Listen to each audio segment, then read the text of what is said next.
Au COP, il n'y a pas que des négociations, il y a aussi des pavillons. Ces pavillons sont des espaces réservés par les pays pour présenter les efforts qu'ils font pour lutter contre le changement climatique.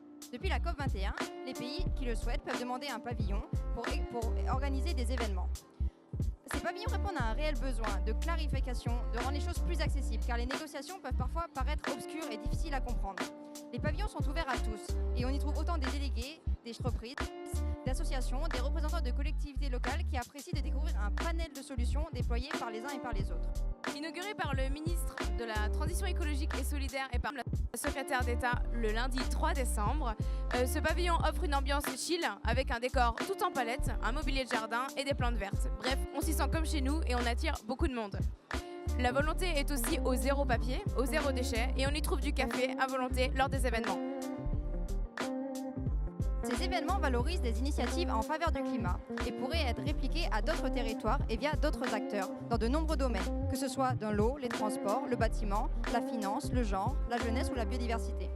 On y discute également des enjeux auxquels il faudra faire face. Le public peut rencontrer soit des délégués qui travaillent sur le pavillon et se rendent tout à fait disponibles pour échanger, soit les personnes chargées du pavillon qui répondent à toutes leurs questions et peuvent éventuellement initier un contact entre ces passants et les délégués les plus concernés. Le pavillon offre l'opportunité, de par son expérience, et de s'inspirer des idées des uns et des autres.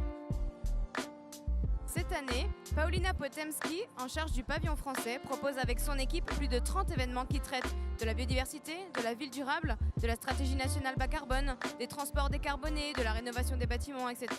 Elle invite prioritairement des intervenants qui sont déjà venus sur les pavillons précédemment pour que le public retrouve à chaque fois les mêmes acteurs et puisse suivre l'évolution de leurs projets et avec lesquels on peut échanger également. Bref, on y trouve une poignée d'événements qui présentent les politiques nationales de la France, le soutien apporté aux initiatives de coopération internationale dont la France fait partie et pour montrer son fort engagement pour le climat depuis la COP 21. Si on a eu envie de vous parler des pavillons aujourd'hui, c'est parce qu'ils sont concrets. Alors que les négociations qui font suite à l'accord de Paris traitent encore de la mise en application à 2020, ce sont ces pavillons qui illustrent les actions qui sont concrètement mises en place pour le climat, par les gouvernements, mais pas seulement. En effet, des ONG et d'autres acteurs non étatiques comme des entreprises et collectivités proposent également des pavillons pour parler de leurs actions. L'objectif est bien de présenter des solutions concrètes en faveur du climat qui se développent ou sont directement applicables par les acteurs de la société civile. L'ensemble de ces acteurs contribuent à agir en faveur du climat en parallèle des négociations.